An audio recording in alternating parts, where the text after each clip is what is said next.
For Annie, by Edgar Allan Poe.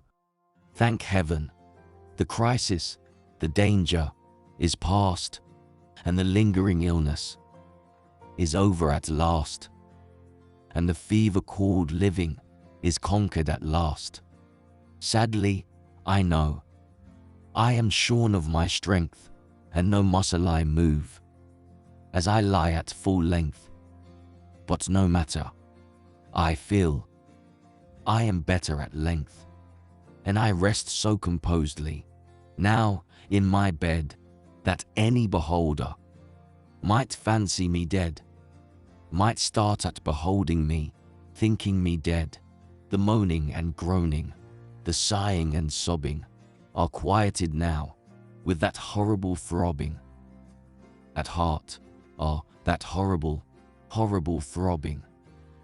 The sickness, the nausea, the pitiless pain, have ceased with the fever that maddened my brain, with the fever called living that burned in my brain. And oh, of all tortures, that torture the worst has abated, the terrible torture of thirst for the naphthaline river of passion accursed.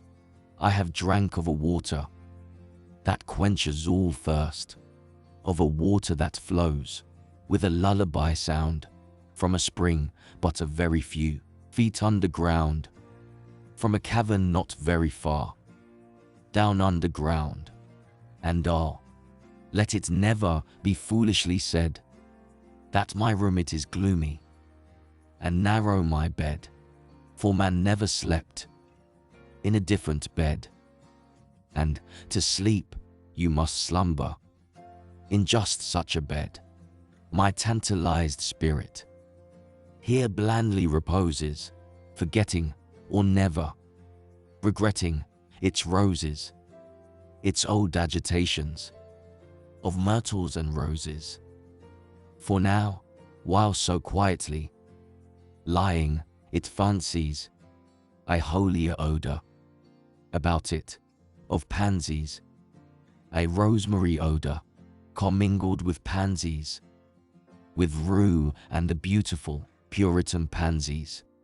And so it lies happily, bathing in many a dream of the truth and the beauty of Annie, drowned in a bath of the tresses of Annie.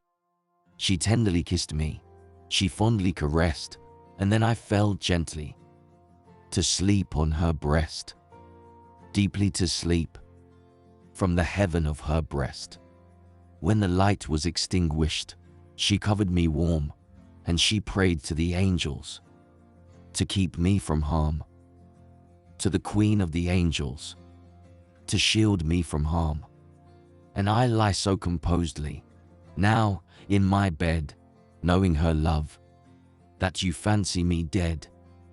And I rest so contentedly now in my bed, with her love at my breast, that you fancy me dead, that you shudder to look at me, thinking me dead.